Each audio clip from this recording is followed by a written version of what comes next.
que abra la puerta o está bien así? Abre la puerta. Abra por la puerta. Una de las hojas. Hasta el piso que está tocado. Muy bien.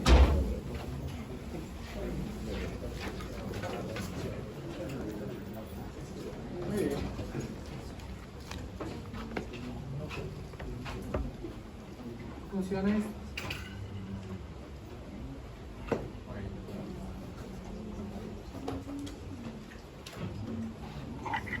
Dice, esto lo encuentran en la guía de la Sociedad Española de Ginecología y Obstetricia en su consenso sobre enfermedades de transmisión sexual. ¿No? Y dice claramente, las infecciones de transmisión sexual son uno de los problemas más frecuentes y universales de salud pública. Y ahí radica la importancia. Se calcula, ¿ya?, que por lo menos al día 1 millón de personas se infecta de una enfermedad de transmisión sexual en el mundo.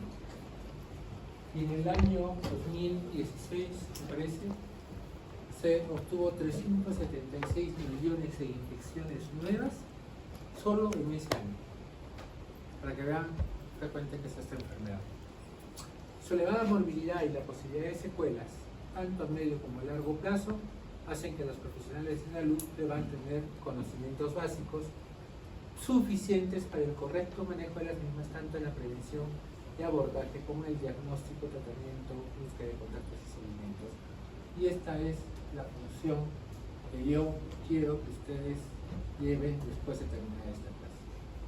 Para esto deben estar preparados. Ese es el objetivo de esta clase. ¿Ya?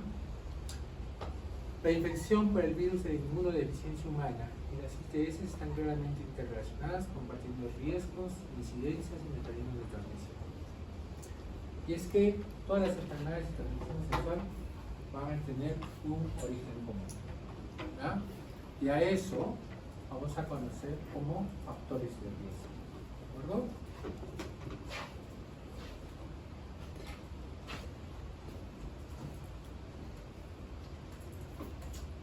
Vean, esto no es tan nuevo. Esto me parece que es el 2019. ¿Ya? Lo voy a actualizar para la próxima clase, pero más o menos para que vean. Y lo que les decía, ¿no?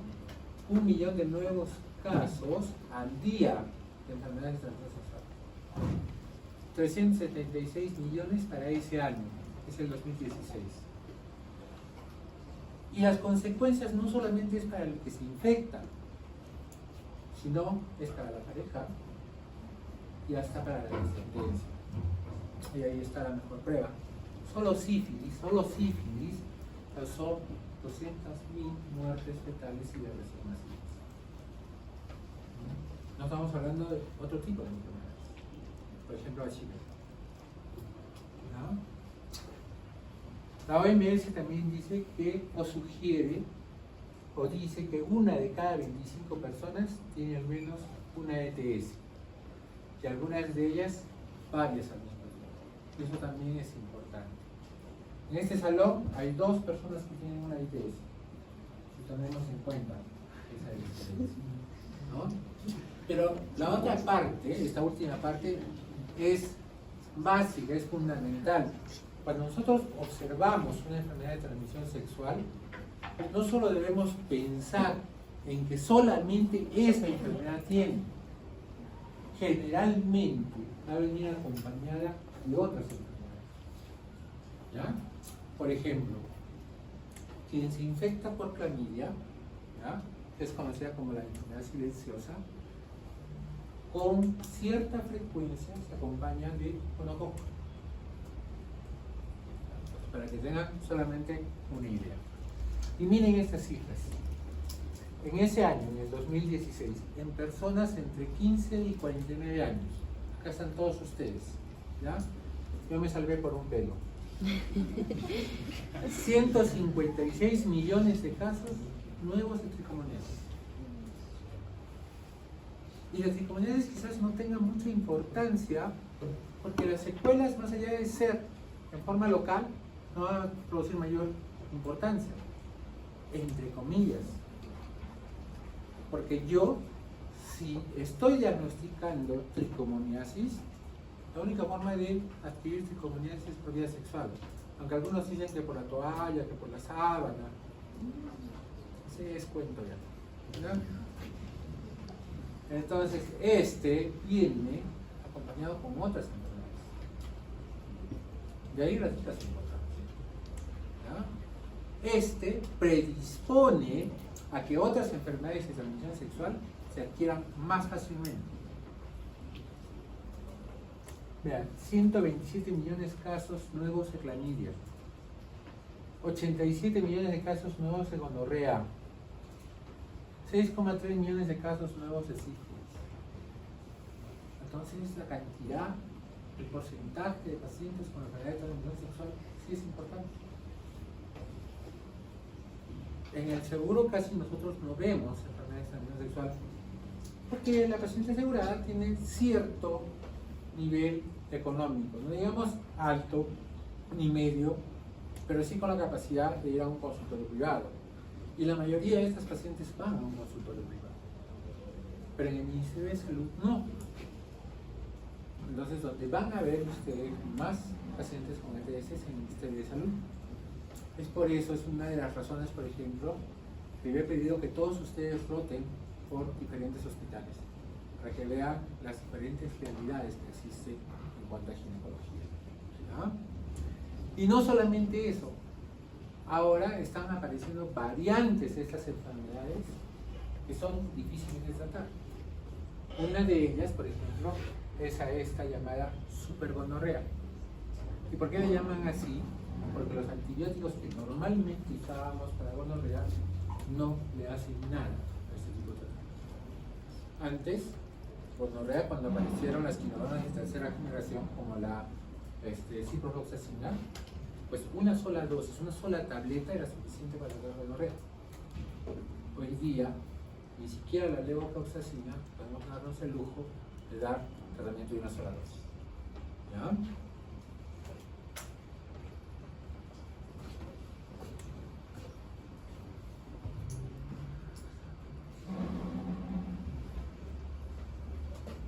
Y esto es lo que en realidad vamos a tocar. Y se llama infecciones del tracto reproductivo, que es muy diferente a IPS o a EPS. ¿No? Es muy diferente. ¿Por qué? Porque las infecciones del tracto reproductivo pueden ser endógenas, es decir, propias de la flora vaginal, que han visto cómo sus compañeros lo han desarrollado. ¿Ya? Pueden ser por contagio, que son las verdaderas infecciones de transmisión sexual, o pueden ser iatrogénicas, cuando el médico, al realizar diferentes procedimientos, obtiene los cuidados de sexo y antisepsia y puede producir una infección accidental en la paciente. ¿Ya? Entonces, todas estas pacientes, todas estas alteraciones se pueden dar. Y acá, yo sé que los últimos no lo van a poder leer, pero acá es una tablita de las enfermedades de transmisión sexual más frecuentes y más comunes que vamos a ver. Acá se nos escapan algunas, pero estas son las que a mí me interesa que ustedes sepan, porque estas son las que sí van a ver, algunas muy raramente. ¿Ya? Y por ejemplo tenemos al treponema pálido, que produce ¿qué cosa? Sí, así es. Tenemos en Neisseria gonorrea, clamidia, hemófilus, klebsiella y así una serie de microorganismos. Todos se transmiten por la vía sexual. Hepatitis B, hepatitis C, algunos consideran que hepatitis A también, aunque nosotros cuando hemos estudiado hemos visto que se consume más por los alimentos, por contaminación, pero ya hay varios estudios que demuestran que también parece ser que la vía sexual es uno de los factores que predisponen a una infección por hepatitis A. ¿Ya? Y acá vamos a tener, por ejemplo, en el virus también a uno de los más conocidos, va a ser el herpes. Y obviamente al papiloma virus, que ya nosotros sabemos que produce. O podemos tener también protozoos, ¿no? Pneumoniasis. Es quizás el más conocido. O podemos tener hongos, como la cándida, que ya vamos a hacer una explicación al respecto. O podemos también tener parásitos, ¿no? ¿Y ahí, cuáles son los parásitos que se transmiten por la vía sexual? ¿Cuáles son? ¿Cuáles son? ¿Tú conoces? ¿Cuáles son? No conoces. ¿Quién conoce?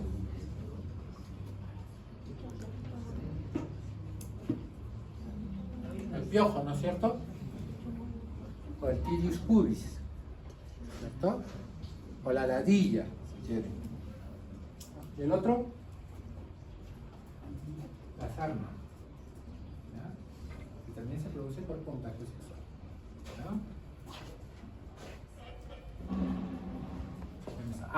Y otra cosa que quería demostrarles acá, vean. Vean clamidia trachomatis, ¿ya? Y esto es motivo de confusión. Acá está clamidia.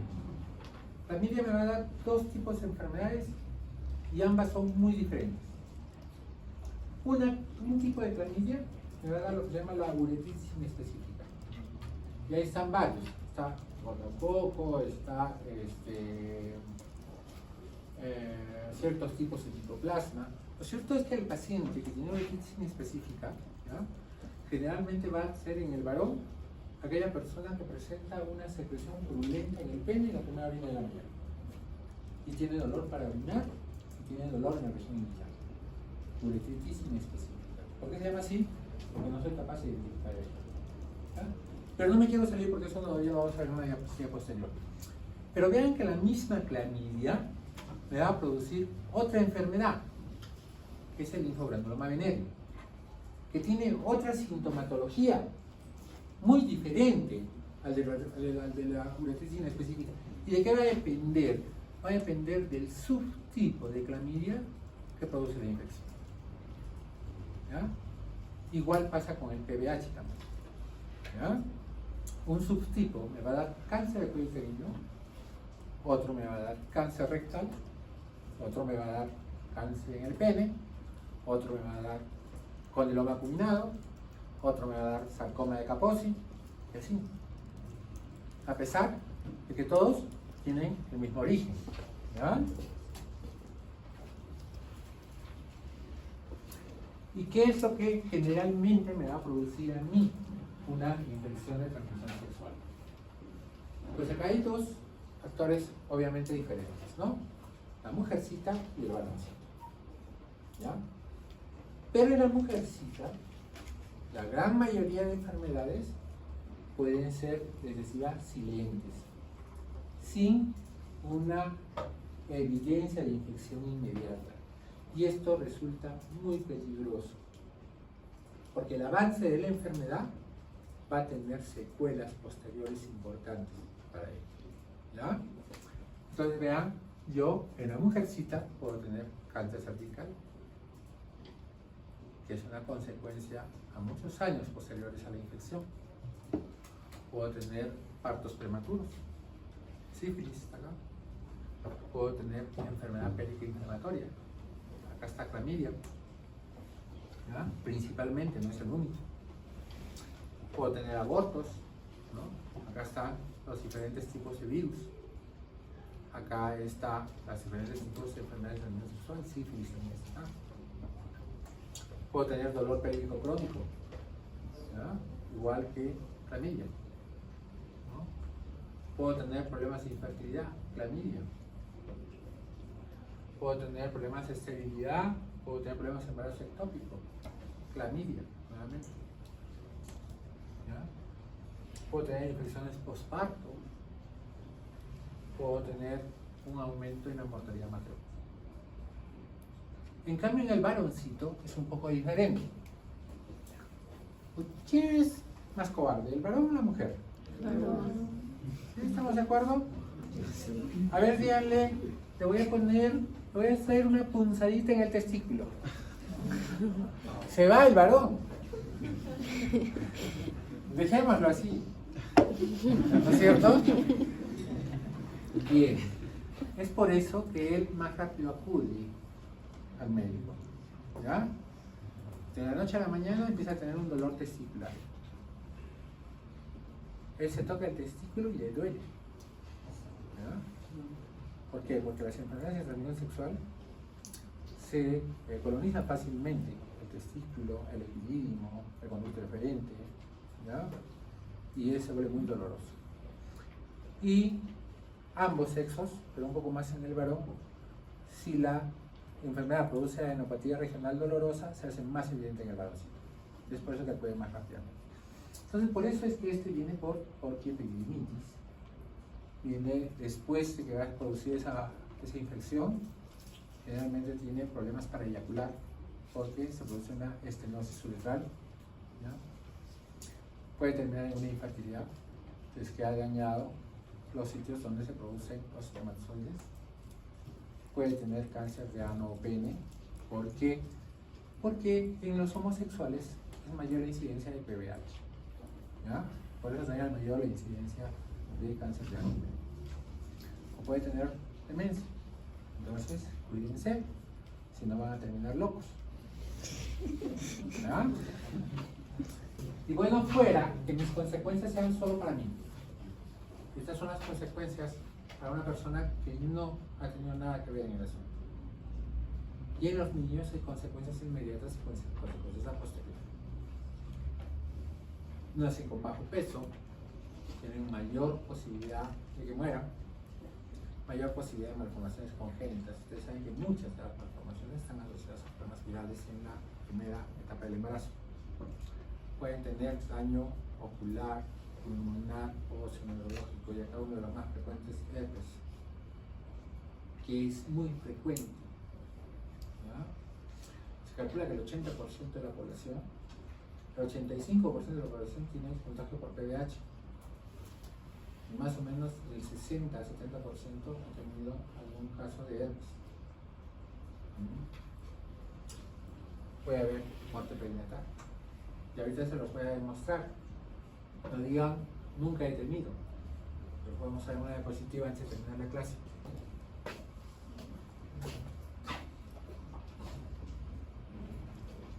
Esto es lo otro que yo les quería decir. Y esto es lo que tenemos que tener en cuenta cuando nosotros ofrecemos el TS. Esa es quizás la diapositiva más importante. Y es la valoración del riesgo. Entonces, esto es lo que tú tienes que buscar, esto es lo que tú tienes que preguntar para saber qué riesgo tiene tu paciente de haber contraído esa enfermedad de transmisión. Entonces, tú tienes que preguntar, ¿qué edad tiene? Obviamente, la etapa de la vida reproductiva es la etapa de riesgo, ¿no? Van a buscar, por ejemplo, clamidia en una señora de 50 años, ¿no? ¿Dónde las cruces estará pues con su esposo? ¿No es cierto? Acá tienen que buscar estudiantes de medicina. ¿Ya? Entonces, esta edad es de mucho riesgo, señores. No solo ustedes, todos, en todo el mundo. Esta es la edad de más riesgo. ¿Ya? Mantener contacto sexual con personas con ETS. Tienen que preguntar. ¿Y su pareja es nueva? ¿Ya lleva algunos años? ¿Él tiene otras parejas? ¿Cuál es su profesión? ¿Hay profesiones de riesgo o no? ¿Cuáles son las profesiones de riesgo? Medicina. ¿No es cierto? Pregunten si es su única pareja o tiene otras parejas. ¿Ya? Hay personas que dicen, yo no quiero tener nada con una persona, pero con 7 sí. ¿No es cierto? Yo no quiero enamorarme, pero cada semana que sales tiene una nueva pareja. ¿A causa que es? Y todavía no usa protección. Ni el hombrecito ni la mujercita. Nadie está en contra de que tenga relaciones. Pero no solo es cuidarse de ella, también tiene que cuidar a la otra persona. Y por eso ustedes tienen que aprender a cuidarse. Hombrecitos y mujercitas hoy día se pueden cuidar. Hay preservativos masculinos y hay condones femeninos. Así que nadie puede decir, yo no quise infectarme, pero él me contagió. Es responsabilidad de cada uno de ustedes. Pregunten si su pareja actual es nueva. Si él nunca ha tenido una enfermedad y de repente tiene por una enfermedad, pregunten hace cuánto tiempo está con su nueva pareja. Factor de riesgo. ¿Ya? Pregunten sobre si la paciente tuvo una enfermedad de transmisión sexual. Y si es así, alto riesgo para tener una nueva enfermedad de transmisión sexual. ¿Ya? Busquen acerca de profesionales que trabajan en estas áreas. ¿No? Obviamente es demasiado el riesgo para aquellas personas que se dedican a trabajar desde el punto de vista sexual. Pregunten sobre hábitos nocivos, principalmente consumo de drogas intravenosas, ¿ya? O que comparten ciertas sustancias que podrían tener relación con la posibilidad de contraer alguna enfermedad, como pueden ser las jeringas, ¿no? Pregunten si usa preservativo o condón femenino durante sus relaciones. Esa también es una pregunta muy importante, porque esto nos va a decir a nosotros cuál es la posibilidad de que sí sea una enfermedad de transmisión sexual. Y por último, pero es un poco más raro, pregunten si su relación fue violenta, porque en ese caso también aumenta mucho el riesgo de que haya sido contagiado de una enfermedad no deseada. ¿Ya?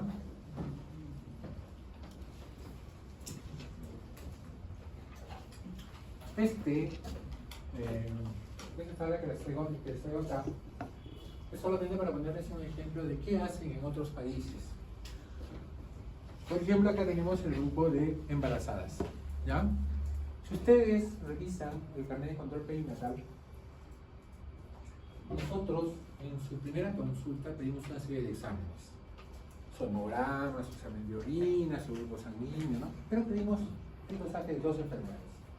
Básicamente HIV para sífilis, para la SIDA, y VDRL o puede ser RPR para sífilis. Son las 2 enfermedades que nosotros identificamos.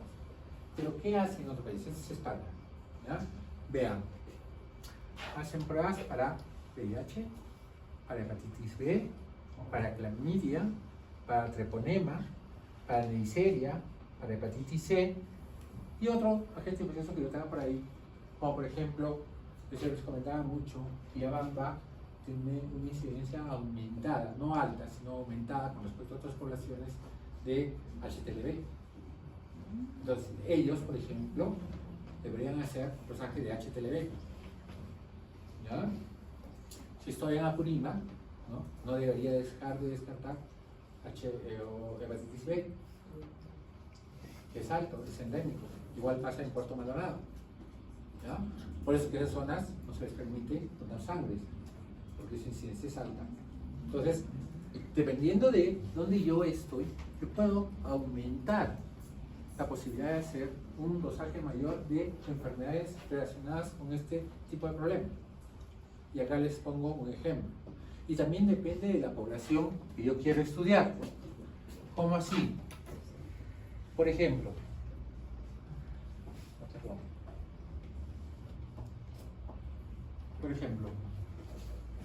ustedes, jóvenes menores de 25 años, que están en la universidad, ¿qué deberían hacerles todos los años?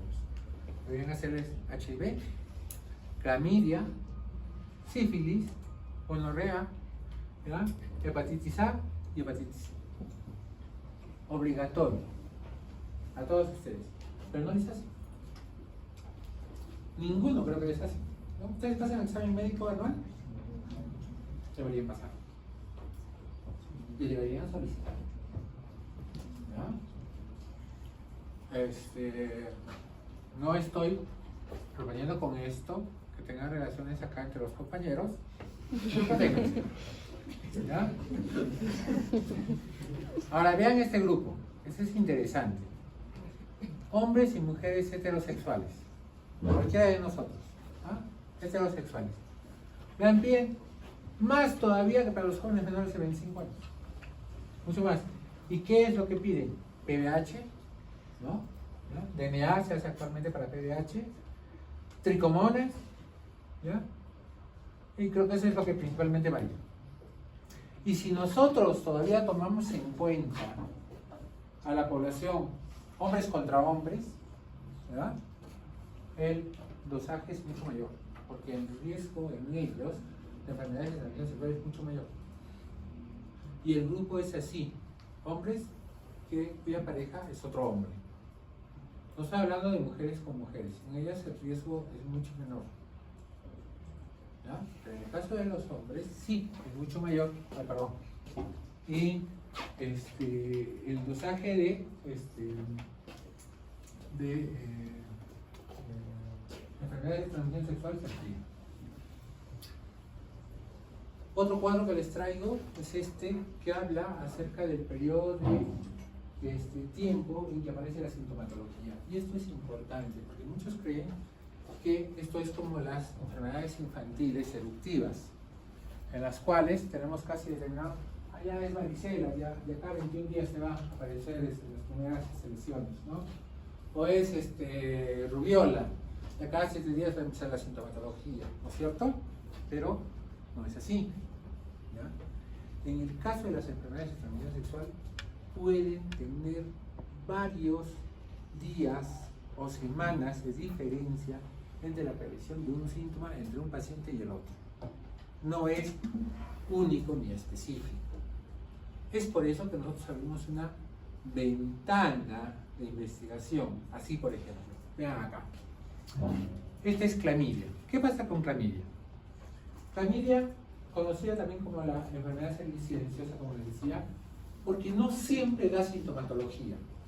Cuando da sintomatología, generalmente se asocia a una descarga uretral. Por eso que está asociado a uretritis inespecífica. Y en la mujer puede dar una presencia de un flujo incapaz de ser diferenciado de un flujo patológico o de un flujo normal. Y entonces no me va a dar sintomatología. Y si todavía tenemos en cuenta que muchas veces por el sistema inmunológico, por los sistemas de defensa de la mujer, por la virulencia de ese patógeno, pues no todas las mujeres van a hacer un cuadro único. Algunas pueden hacer una cervicitis, algunas van a hacer una enfermedad llamada enfermedad pélvica inflamatoria, que se caracteriza por la presencia de dolor. Algunas van a hacer una obstrucción tubárica, ¿ya? Algunas van a hacer un absceso ovárico. Y entonces, cada una de estas etiologías, cada una de estas patologías tiene diferente tipo o tiempo de haberse producido. Y entonces, yo no puedo decir, no, si usted tiene un dolor o una enfermedad pélvica inflamatoria, pues probablemente se haya infectado hace 3 días. No, es muy amplio. Probablemente tendrá que buscar hasta meses anteriores. Y probablemente los síntomas le vengan después de mucho tiempo posterior a la infección y después de una menstruación. Entonces la paciente acaba de menstruar, pasa la menstruación y empieza a tener el dolor pélvico. Y no le pasa. Le aparece fiebre. Y uno examina a la paciente y tiene dolor en el útero, dolor en los anexos, la movilización cervical es dolorosa, pero yo no le encuentro nada en el espectro, no le encuentro ningún tipo de secreción, le hago una ecografía, no le encuentro nada, y digo, esta paciente tiene una EPI.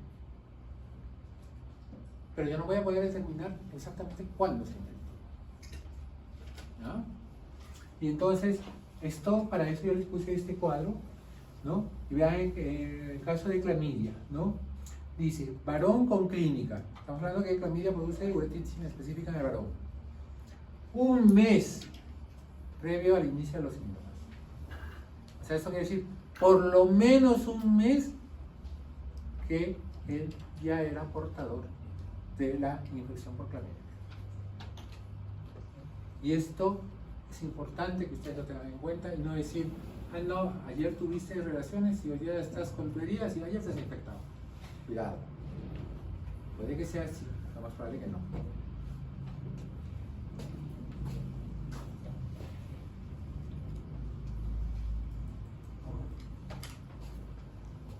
Y esto es lo mismo, pero veamos otro ejemplo.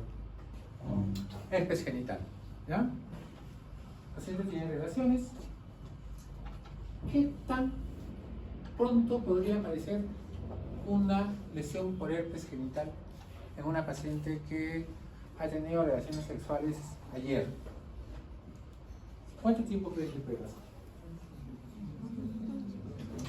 ¿Podrá aparecer al día siguiente? Sí, señor. Sí puede aparecer. El herpes genital es demasiado contagioso.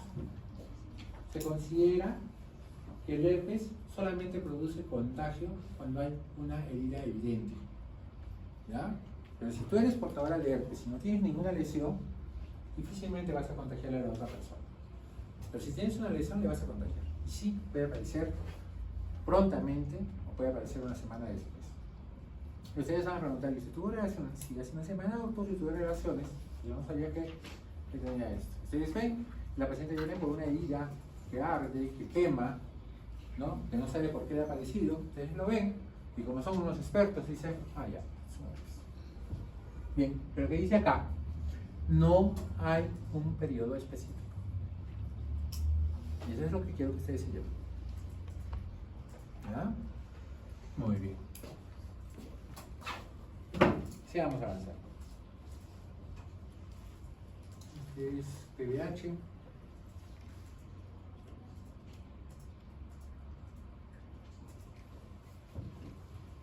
Entonces, esto es solamente una refrenda de lo que hemos visto cuando hemos hablado de los factores de riesgo, ¿no? Y entonces, ¿qué debo preguntar? Pregunte usted, ¿cuándo aparecieron los síntomas? ¿No? ¿Qué relación tiene con la menstruación? ¿Qué tiempo ha transcurrido desde que tuvo las relaciones sexuales últimas? ¿No? ¿Qué factores de riesgo ustedes han encontrado? Se han encontrado que tiene dos parejas, pues tendrá que preguntar cuándo tuvo relaciones con una o cuándo tuvo relaciones con la otra, ¿no es cierto? Empiecen por preguntar también, no solamente por sintomatología propia del aparato ginecológico. Muchas de las enfermedades de transmisión sexuales se dan en el cabello, en la cara, en la garganta, en el tórax, en la palma de las manos. ¿Ya? Entonces, no solamente busquen problemas a nivel ginecológico. Pregunten por síntomas generales agudos, malestar general, pérdida de peso, fiebre, anorexia, ¿no? Que se acompaña mucho en ese tipo de pacientes. Artritis o artralgia, si quieren, también es frecuente con ciertas enfermedades de transmisión sexual. Alteraciones visuales, auditivas, sensitivas, y vamos a ver que dentro de las alteraciones visuales hay todas, sobre todo cuando es herpes. ¿Ya? Pregunten sobre ciertas formaciones raras en la piel, presencia de vesículas, exantemas, roceola. ¿Ya? Pregunten sobre si anteriormente tuvieron algún tipo de lesión que les pueda llamar la atención, principalmente en el aparato ginecológico. ¿Ya? Eso es muy importante.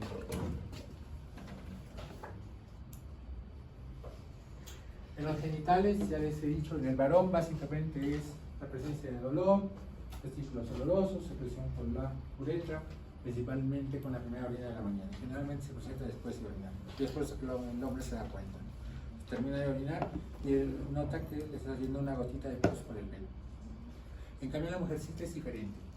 La mujercita es incapaz de poder diferenciar que lo que tiene es una infección de transmisión sexual. Ella generalmente va a venir porque tiene una secreción, un flujo que le llama la atención, que antes no había, que puede tener ciertas características como alteraciones en el olor, la cantidad, o de repente que le produce escozor, yo qué sé.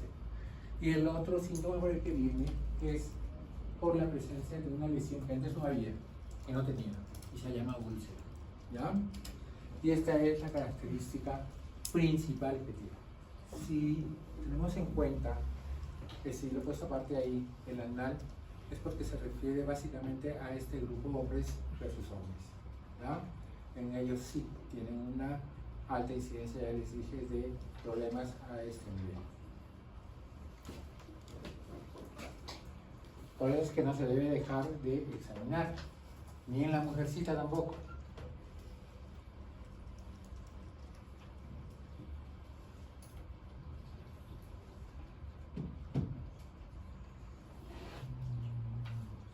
¿Qué pasa? ¿Por qué no avanza? Ya. Entonces el examen físico ya les dije, examinen todo el organismo, no es solamente genitales, cabeza, cuello, garganta, ¿no? Ojos. ¿Listo? Yo he encontrado gonocócea en un cultivo de secreción faríngea, ¿no? Así es que no lo tomen a juego, es cierto. ¿Qué más podemos evaluar? Bueno, en el varón básicamente, una vez se encuentra la secreción uretral, lo que ustedes tienen que hacer es GAN y cultivo, ¿ya? Para llegar al diagnóstico. Pero ya el hecho de que ustedes se encuentren pus y que el paciente venga porque tiene dolor para orinar y tiene dolor en la parte baja del vientre, pues esa ya es una uritis inespecífica y es indicación de antibiótico, ¿ya? Y acá el primer principio que les voy a hablar, tanto para EPI como para enfermedades de transmisión sexual. El tratamiento se realiza lo más pronto posible para evitar complicaciones posteriores, ¿ya? Eso es lo primero que tienen que aprender. En la mujer, pues generalmente hay que colocar un espéculo, ver cómo va la secreción. Cuando la secreción no cuadra con algo conocido, tomamos también una muestra para GAN y cultivo y hacemos el diagnóstico. Si además hay dolor pélvico, hay factores de riesgo, me pueden indicar a mí posibilidad de enfermedad de transmisión sexual, entonces puedo hacer un dosaje serológico de qué es lo que yo quiero investigar. Si yo quiero investigar clamidia, pues puedo pedir inmunoglobulinas. Si quiero si tengo sospecha de herpes, igual puedo pedir inmunoglobulinas, ¿ya? Depende de lo que yo quiera estudiar. En el ano y en la región perineal, básicamente acá lo que se nos escapa es que nunca examinamos los pliegues anales. Miramos el anito como que puede ser algo, no sé, sucio, cochino, entonces resulta, lo miran y dicen, no tiene nada. Pero si ustedes abren, distienden un poquito el periné, van a encontrar que entre los pliegues aparecen úlceras, ¿ya? Típico, por ejemplo, de herpes, ¿ya? Y otra cosa, tiene que ser un tacto rectal. Tienen que buscar zonas olorosas, tienen que buscar zonas que puedan ser sospechosas de alguna lesión. Y si eso es así, entonces tienen que colocar, igual que el espéculo vaginal, un espéculo en el recto que nos permita ver esa parte con una luz fría de preferencia para ver qué tipo de lesión es la que tiene el paciente, ¿ya?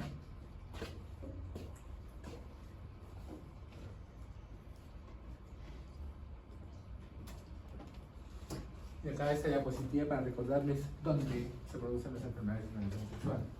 Entonces no piensen que las enfermedades de transmisión sexual se producen en los labios y nada más, no. En la mujer se puede producir en la vagina, en los genitales externos, en el cuello, en el endometrio, en la trompa, en los ovarios, en la región pélvica. Entonces es algo complejo, no solamente decir que es una infección externa, y si no hay nada ahí, pues no tenemos por qué especial. Y en el varón también. En el varón, desde el testículo hasta la uretra pequeña.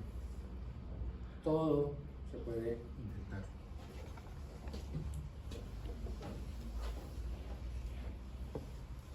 Y entonces,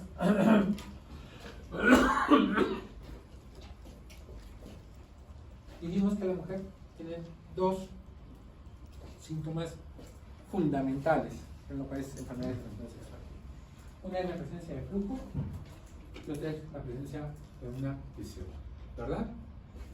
Entonces nosotros vamos a aprender, ustedes van a aprender como a mí me enseñaron. Yo usé un curso especial con la Universidad Cayetano Heredia, en el cual el curso tenía por intención difundir este tipo de diagnóstico para mejorar el acceso al diagnóstico. Entonces ellos califican que hay dos grandes grupos en las mujeres. Aquellas mujeres que vienen con una enfermedad de transmisión sexual que se caracteriza por flujo vaginal, sobrelujo vaginal, y aquellas mujeres que vienen por una lesión ulcerativa. ¿Listo? ¿Quiénes causan flujo vaginal? Muy bien, tenemos dos enfermedades endógenas, candidiasis vaginal y vaginosis bacteriana. ¿Listo? Y tenemos una patógena, que es tricomoniasis. ¿Listo? Son las tres enfermedades que me dan flujo vaginal. ¿Listo? Todas las otras enfermedades me dan lesión ulcerativa. ¿Está fácil o no está fácil? Muy bien, avancemos con esa parte. ¿Qué más yo debo tener cuando yo hablo de flujo vaginal? Yo debo saber preguntar. Y entonces yo debo decir, señora, ¿su flujo tiene mal olor? Sí, tiene mal olor. Vaginosis bacteriana. ¿Su flujo le causa prurito? Sí, me escuece, doctora. Me escuece adentro de la vagina y me escuece en los labios. Cándida vaginal. ¿Su flujo le causa dolor? Sí, me causa dolor. Probabilidad de que esto sea otra cosa y no sea ni cándida ni vaginosis. ¿Ya? Dolor se asocia a otra infección, enfermedad periódica. ¿Le causa dolor para orinar? Y acá hay una enfermedad que se caracteriza justamente por dar molestias urinarias, por dar disuria. Y muchas veces dicen infección urinaria, y no creatina. ¿Qué enfermedad se llama? Tricomoniasis. Así es. La tricomoniasis se acompaña de disuria. Puede haber dispareunia. Pregunten, ¿se tiene dolor con las relaciones sexuales? Sí. Piensen más en EPI. ¿Ya? Pero no descarten esas posibilidades. ¿Tiene dolor abdominal bajo? Sí. Piensen más en EPI. ¿Y por qué? Partan del principio que yo les di. Cuando una paciente tiene una enfermedad de relación sexual, tiene solamente una. Puede que tenga otras. ¿Ya?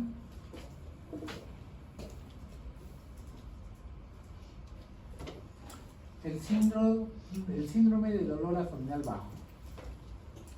Esta es la paciente, que ya lo vamos a ver en EPI, no lo voy a desarrollar acá, pero esto queda algunas pautas, que se caracteriza porque cuando entra al consultorio, entra con la mano acá. ¿Ya? Se siente y dice, doctor, ¿sabe que yo tengo un dolor ahí desde que he terminado de menstruar? Ya son 2 semanas y no se me pasa el dolor. ¿Tiene distensión vaginal? Te puede decir que sí, te puede decir que no. Y cuando le examinas, encuentras dolor exquisito, hagamos anexos, dolor a la movilización del cuello, y tú dices, esa es una EPI. Esa es la paciente con síndrome de dolor abdominal bajo. ¿Ya?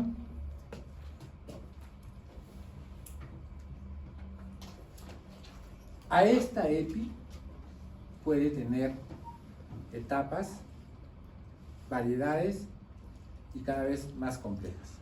Como les digo, este es tema de otra clase, lo tengo que mencionar acá, pero lo vamos a desarrollar en otra clase. Y esta clasificación es antigua, va del 1 al 4, y va desde la infección simple de las trompas hasta la formación de un absceso ovárico. Ustedes saben que cuando el absceso tubo-ovárico se rompe, este produce una septicemia con un alto grado de mortalidad. ¿Ya? Es una emergencia médica. ¿De acuerdo? Eso es quizás lo que sí tienen. Ahí tienen, por ejemplo, un útero lleno de adherencias, ¿ya? Propio de una enfermedad periinflamatoria. El otro síndrome, que les decía, el síndrome genital ulcerativo. ¿Qué es úlcera? Es la pérdida de la continuidad de la piel, ¿no? Una quemadura, una herida, como quieran llamar, ¿no? La característica y lo que ustedes tienen que preguntar cuando la paciente venga con una lesión, puede ser dolorosa, puede ser indolora. Señora, ¿le duele o no le duele su herida? ¿Te duele o no te duele? Dime. Sí. Sí te duele. Posibilidad de diagnóstico. Vamos. Herpes. No le duele a la señorita. Posibilidad de diagnóstico. Sífilis. Listo. Una sola pregunta. ¿Ya? Pregunte si tiene adenopatías. Esa es la segunda pregunta que a ustedes no se les puede escapar. ¿Ya? Como no se los va a decir la paciente, usted lo tiene que buscar en el examen. ¿Ya? Y siempre, pero siempre examinen la región anal. ¿Ya? Bien, como ahora son expertos, vamos a desarrollar. ¿Cuánto tiempo nos queda? Nos queda menos de media hora y nos faltan como 50 diapositivas. Uretritis y cervicitis, no decirles mucho al respecto, salvo, quizás incido un poquito en la cervicitis. Cuando yo coloco el espéculo, lo que voy a observar, en vez de observar un cuellito con un orificio único, seco, o una secreción muy escasa, pues acá voy a ver como que hay una catarata. Así. A eso se llama descarga vaginal. ¿Ya? Y yo tengo que ver cómo está el cuellito. Porque ciertos cambios en el cuello también me pueden dar o decir cuál es la posible causa de esta lesión. ¿Ya? ¿Qué más le puedo decir de esto? Tengan muy en cuenta a partir de ahora a estos dos señores, Mycoplasma genitalium y adenovirus, ¿ya? Porque sobre todo este está aumentando en la etiología de la uretritis inespecífica, ¿ya? Ureaplasma ureolítico también lo han relacionado efectivamente con uretritis inespecífica. El problema con ureaplasma es que casi la mitad de la población es completamente normal. Y por eso es que nosotros no podemos decir que ese sea un factor que realmente predispone a esa infección.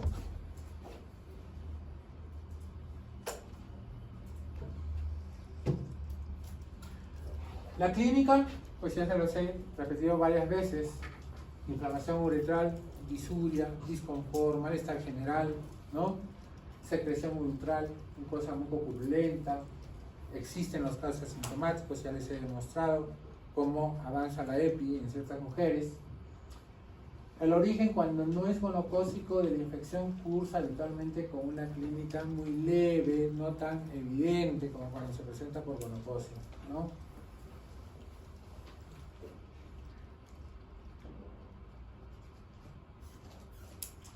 ¿Qué hacer? Ya les he dicho también. Primer examen, Gram. ¿Listo? Te voy a decir dos cosas. ¿Es Gram positivo o Gram negativo? ¿Ya? Y lo otro, ¿es un coco o es una bacteria de otro tipo? Si le sale cocos en parejas, llamados ciplococcus, pues ya tienes ya una fuerte sospecha de cuál es el diagnóstico. Pide pruebas inflamatorias como la PCR, también te van a ayudar. Y obviamente el cultivo es lo mejor, no siempre está disponible y menos en periferia. Tienes que actuar de acuerdo a lo que tú has aprendido en tus conocimientos de tu clase, ¿ya? ¿Cuál es el tratamiento más adecuado? Existen muchos tipos de tratamiento. Este da como un tratamiento de muy buena opción ceftriaxona 500 miligramos por vía intramuscular y doxycitromicina 1 gramo diario. La citromicina se da por 3 días, ¿ya? Es un tipo de tratamiento, pero no es el único, ¿ya? También puedo dar ceftriaxona como dosis única, ¿ya? ¿Cuánto damos? Generalmente damos 1 gramo, ¿ya? 1 gramo, dosis única, también va bien. Pero puede ser que no pueda recibir ceftriaxona, pues le damos oxiciclina. ¿Cuánto damos de oxiciclina? 100 miligramos cada 12 horas por 7 días, ¿ya? El problema de la oxiciclina es bastante dañino para el aparato estomacal, ¿ya? Entonces, o lo damos después de las comidas o le damos como un protector, ¿ya? Que ahora están, por cierto, contraindicados, ¿no?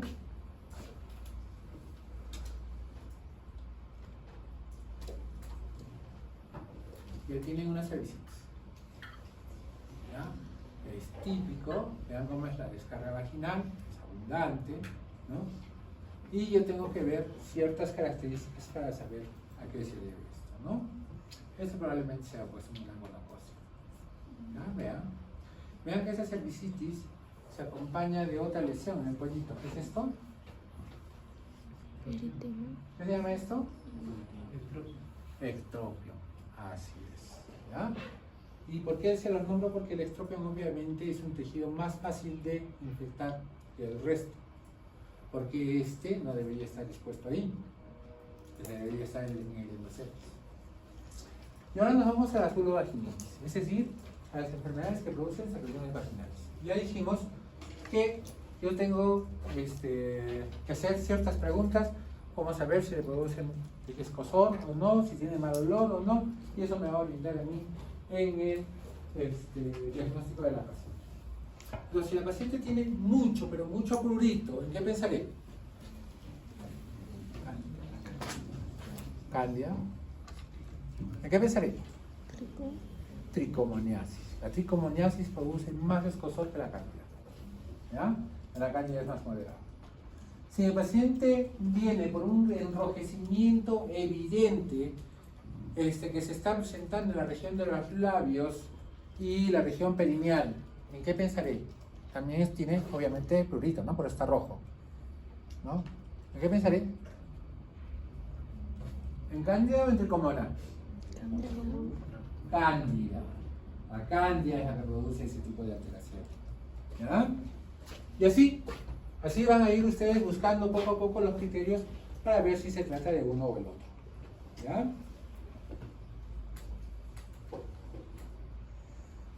Y acá tienen los factores psicológicos para los 3 entes que les he mencionado. En el caso de vaginosis bacteriana, es un complejo bacteriano multifactorial. Antes le llamaban GAN, por las iniciales de Gardnerella, Morbilluncos, Peptostreptococcus. Lo cierto es que la mayor parte de gérmenes que están inmiscuidos en la vaginosis bacteriana son anaerobios. ¿Ya? Gran negativos, gran positivos, facultativos, estrictos, pero la mayoría son anaerobios. Y estos anaerobios tienen la peculiaridad de actuar sobre unas enzimas, ¿ya? Que se llaman la putrescina y la cadavérina. Al actuar estas enzimas sobre el tejido, producen necrosis y producen este olor característico. Entonces, la paciente con vaginosis bacteriana viene y le dice, ¿sabe qué, doctor? No sé cómo decirle, pero tengo un problema muy serio. Yo tengo un mal olor, doctor, ni yo mismo me soporto. ¿Ya? Y cuando tengo intimidad, ese dolor se hace más evidente. Listo. Diagnóstico, vaginosis bacteriana. ¿Ya? Huele a podrido. Ahí van a decir que huele a pescado. Bueno. Candidiasis, ya lo han visto con sus amigos. La principal Candida albicans. Pero últimamente está apareciendo mucho otros tipos de cándida. ¿Ya? Tropicales. Me acuerdo. Ya, y el problema que estamos teniendo con ellos es que el tratamiento usual que utilizamos no está haciendo efecto. Normalmente una mujer no debería tener más de 2 cuadros de vaginitis por cándida al año. ¿Ya? Esos pacientes vienen cada mes por el mismo problema. Y van a ver otra cosa. Por algún motivo, la menstruación es el factor que inicia, entre comillas, la aparición de los síntomas.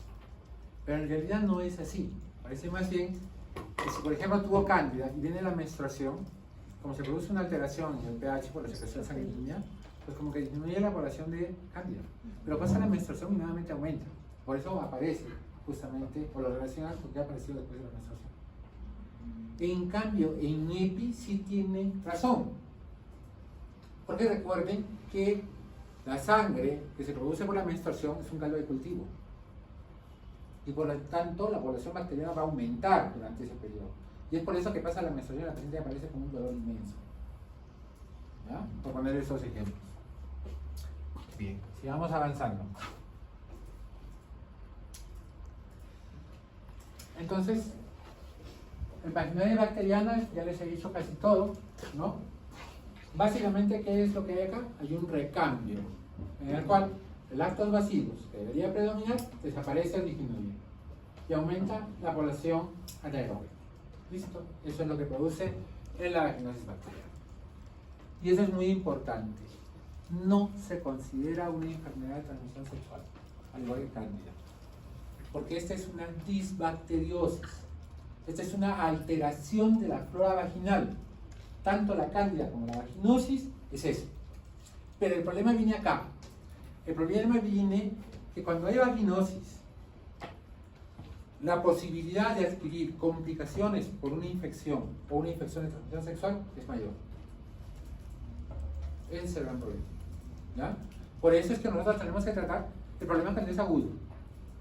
Cuando empiezan las molestias, cuando la paciente viene y dice, tengo mal olor. Y no cuando venga y te diga, tengo dolor. Que ahí ya se empezaron a complicar las cosas. ¿Ya? El diagnóstico clínico se hace cumpliendo 3 de los 4 criterios de Ansel. ¿Ya? ¿Y cuáles son los criterios de Ansel?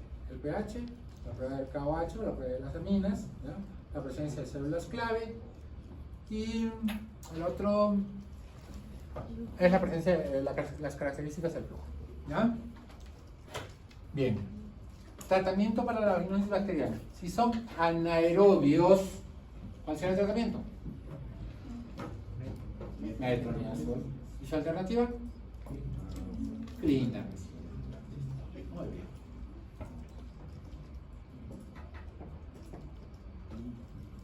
Aquí están los criterios de Ansel. ¿Ya? Hay dos formas de hacer el diagnóstico. Yo puedo utilizar los criterios de Ansel o puedo utilizar la puntuación de Newton. Para el caso de la puntuación de Newton no es difícil, pero tiene que hacerlo un experto que pueda evaluar las características de los gérmenes que encuentra en la muestra. Esa es la dificultad. En cambio, este lo hace cualquiera de ustedes en su consultorio. El pH vaginal tenemos un papel específico para esto. El papel moradito que va a virar al lila o se va a oscurecer dependiendo del pH. ¿Cuánto es el pH normal? Menor a 4.5. Si está por encima de 4.5, que tienen uno de los criterios. Presencia de células clave o guía. Esto se ve en el microscopio y son características que tienen las células infectadas por clamidia. Una de ellas, por ejemplo, es un núcleo más grande. La prueba de amina positiva es muy fácil. El hidróxido de potasio lo regalan los indicadores médicos cada rato. No se preocupen en consejo. Pero si no, piden hidróxido de potasio y le ponen a la secreción, lo sacan, le ponen una laminita y le ponen una gota de hidróxido de potasio. Ustedes huelen y van a tener ese olor a pescado, dicen algunos. En realidad, como les digo, es un olor como a podrido, como a tejido muerto, y no es difícil que se equivoquen. ¿Ya? La secreción en la vaginosis bacteriana es una secreción constante, por eso se llama homogénea. Va a variar entre el blanco y el plomizo, ¿ya? Pero es homogénea, esa es la característica de la vaginosis bacteriana. Ahí ven que tienen los criterios de Ansel, se los pongo ahí. Esta es la clasificación de Newton para vaginosis bacteriana y vean, acá lo que ellos observan es la característica de los bacilos, ¿ya? La característica y el gran de los bacilos gran negativos pequeños o de los bacilos gran positivos o gran negativos curvos y le dan una calificación, ¿ya? Para cada uno de estos tipos de gérmenes. Y al final suma cuántos bacilos largos gran positivos tuvo. 4 cruces, muy bien, y entonces publican acá, ¿ya? Y entonces dice normal de 0 a 3, intermedia de 4 a 6 y severidad mayor de 7, ¿ya? Este es un poquito más difícil de hacer, casi no lo hacemos en realidad, pero deben saber que es una de las formas de hacer diagnóstico. Y vean acá, característica, la secreción propia de la vaginosis bacteriana, ¿ya? ¿Y qué más notamos? Notamos un pequeño enrojecimiento en la vagina, que es más evidente en la cándida y no en la vaginosis bacteriana. Candidiasis vaginal. ¿Qué decir? De lejos a más frecuente, ¿ya? Pero esta ya no produce mal olor. Esta produce prurito. Y la paciente viene y te dice, doctor, ¿sabe qué? Creo que me he comido una vaca. ¿Por qué, señora? Le dice. Porque yo voto por mi vagina así, igualito que el yogur, que el queso rallado. Y me produce escozor. Esa es la característica, ¿no? Sí, como una crema, doctor, que como el requesón, así igualito. Entonces tú ya sabes qué diagnóstico es. Ahora lo que te falta decir es qué más puede haber ahí. Porque lo otro es fácil, ¿ya? Solo cuando lo que te está diciendo la paciente tú ya estás haciendo el diagnóstico. Y entonces tengo también pacientes con riesgo, ¿no? Ustedes, ¿no? Es un riesgo. La paciente que usa antibióticos y lo han presentado a sus compañeros. ¿Y por qué? Porque el antibiótico que tú das para el dolor de garganta no solo arrasa con los gérmenes que están en la garganta. El antibiótico que tú das para la infección urinaria no solo arrasa con los gérmenes de la infección urinaria. Altera toda la flora intestinal, toda la flora vaginal. Por eso es que nosotros siempre pregonamos que se debe ser cauto en el uso de antibióticos. ¿Ya? Se dice que el 90% de las infecciones respiratorias son virales, pero el 90% se da con antibióticos. ¿Es cierto o no es cierto? Y si no le das un antibiótico, a veces es un médico malo. ¿No? Cuidado. Vas a tener efectos en otra. Pacientes que tienen actividad sexual. Y a pesar de que la cándida no se considera una enfermedad de transmisión sexual, al igual que la vaginosis bacteriana, en algunos casos sí está relacionado con las relaciones sexuales. Por ejemplo, vamos a suponer que la dama va a tener relaciones después de 5 meses. ¿No? No es una dama que está acostumbrada a tener relaciones sexuales frecuentes. Y si tiene por enamorado una persona que es muy intensa, que es que no ha tenido relaciones sexuales tampoco en 5 meses, pues probablemente ni siquiera va a esperar a que se prepare la paciente para una penetración, ¿no? Y al final, ella va a terminar con una inflamación. Además, recuerden que todas las relaciones sexuales producen microtraumas vaginales. ¿Ya? O sea, va a haber pequeñas heriditas en la vagina. Y ese también va a ser otro factor condicionante para que si la cándida está ahí, con la inflamación, con el cambio de pH, con los microtraumas, pues va a aparecer con toda justicia, va a aparecer el on-way. Pero no es una enfermedad de transmisión sexual, porque el hombre no le ha contagiado nada, ¿ya? Pero sí ha predispuesto a que aparezca. Imagínense ahora en la mujer perimenopáusica, la perimenopáusica. Tiene bajos niveles de estrógenos, que su deseo sexual ha disminuido, pero que su esposo pues no entiende, ¿no? Pues eso va a ser peor. Y también va a aparecer ahí.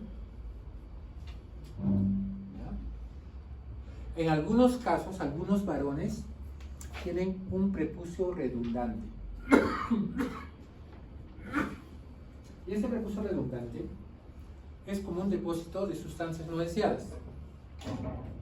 Es el sitio donde se deposita el esmegma, ¿no? Que son sustancias o detritus que se almacenan en esa zona y que también puede ser un sitio de depósito para el hongo porque hay humedad. En el hombre, usualmente, el hongo no puede vivir, ¿ya? Porque el hongo, para que pueda vivir, tiene que tener un medio muy adecuado. pH, humedad, factores de crecimiento, alimentación, todo eso. Y eso no lo va a encontrar en el varón. Es por eso que al hombre, cuando tiene relaciones sexuales con una mujer que tiene candidiasis, va a terminar con un pene pero hinchado, rojo, ¿ya? Eso se llama balanitis. Pero en el hombrecito, eso no le dura más de 24 horas. Y generalmente con el baño se le quita. Pero en la mujer persiste. En el hombre es una inflamación que ya produce el honguito, pero no vive. ¿Ya? Bien. Cuando hablamos de candidiasis complicada, la candidiasis que no se cura, la candidiasis recurrente. ¿Ya?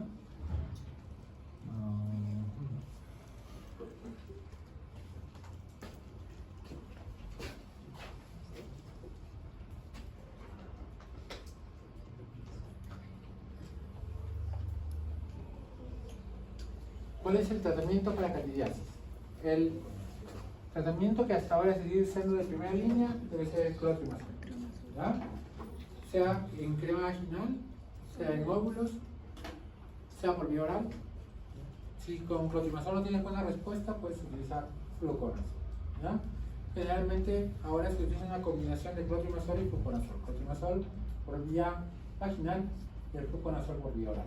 Una tableta por semana. Puede ser una dosis única o se le puede dar, si es que está recurriendo mucho, por 4 semanas. ¿Ya? No se debe exceder de la dosis, tiene un componente tóxico, hepatotóxico básicamente, entonces hay que tener mucho cuidado cuando tenemos este tipo de tratamientos, pero no son las únicas opciones. ¿Ya? En el mercado nosotros tenemos itraconazol, tenemos butoconazol, ahora nos han aparecido dos nuevos imidazoles, ¿ya? Y supongo que esto va a continuar. Es una guerra entre las farmacéuticas, la resistencia de los hongos y la peculiaridad de cada paciente de a qué medicamento puede acceder, ¿no? Pero empiecen en ese orden. ¿Qué más les puedo hablar de candidiasis vulvovaginal? Creo que ha quedado bien claro cuando se habla de candidiasis vulvovaginal crónica, ¿ya? O también podemos hablar que hay tres grupos de personas: aquellas que nunca lo tienen, aquellas que tienen episodios aislados y aquellas que tienen episodios recurrentes, si quieren. Y esto sí me interesa. La candidiasis es rara, muy rara, en las niñas y en las mujeres posmenopáusicas, ¿ya? Por eso, cuando ustedes le digan paciente posmenopáusica que viene por descenso y tiene mal olor, ustedes dicen, es una vaginosis. No, pero me escuece, es una vaginitis. No, señores, ni uno ni el otro. Es un hipoestrogenismo. Denle estrógenos y se va a pasar todo el problema, ¿ya? Eso también ya lo hablaron sus compañeros, ¿no? Que lo que tenemos que tener cuidado no es tanto de las levaduras, sino de las hifas, que es el factor invasivo, ¿ya? ¿Y de qué depende la virulencia? Depende del primer mecanismo que nombraron sus compañeros, que es la adherencia, que tienen a la cándida. Vean cómo se pega a la vagina. No siempre la van a ver así, pero cuando la ven así, si ustedes raspan esos algodoncitos que están viendo ahí, va a haber sangrados, ¿ya? Es una característica. Y el hombre, por no tener paciencia, termina así, ¿ya? Entonces, y esa es la famosa granitis. Y eso que ahí no está hinchado, porque se llega a climatizar, ¿ya? Y eso lo trae por emergencia. Él es el que viene por emergencia, que venga su pareja, él viene por emergencia. Tricomoniasis vaginal. Ya les dije casi todo, porque con ellas voy a correr un poquito porque ahora sí me está ganando el tiempo, ya estamos en hora, ¿no? Y nos falta harto. ¿Y ustedes tienen clase después? Sí. Bueno, yo me quedo ahí, ¿ah? Porque falta un montón, ¿no? Recién estamos en el problema es que esto es largo y no puedo correr más. Ustedes tienen que aprender cada una de las cosas. Bien, en tricomoniasis, ¿qué les puedo decir de tricomoniasis? Este es un parásito, básicamente, ¿ya? Y a pesar de que en una diapositiva posterior van a ver que el método diagnóstico se hace por PCR, por DNA, señores, el diagnóstico de tricomoniasis se hace tomando una muestrita de la secreción, lo pones en una lámina, le echas una gota de suero fisiológico y en el microscopio buscas los tricomonias. Y ya está hecho el diagnóstico. Pero si tú, aparte de eso, no tienes esa posibilidad, tú le encuentras una secreción vaginal, generalmente amarillo verdoso o verdoso, y tu paciente dice que tiene escozor abundante, y además tú le encuentras un cuello en fresa, pues el diagnóstico está hecho. ¿Listo? Tratamiento para esto es sexniazol o metronidazol también, ¿ya?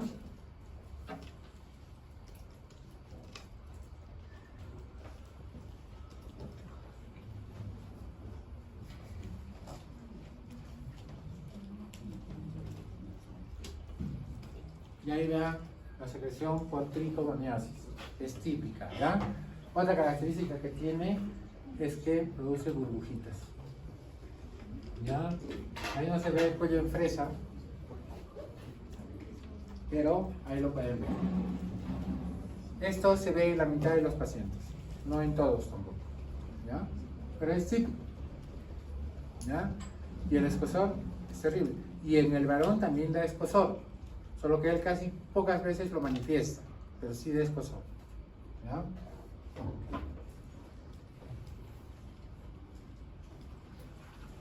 Y bueno, creo que me quedo acá. Nos falta enfermedades ulcerativas. Veremos la posibilidad de recuperar esto, porque son una media hora para nosotros. ¿Verdad? Veremos, no sé. Tengo ganas y las ganas.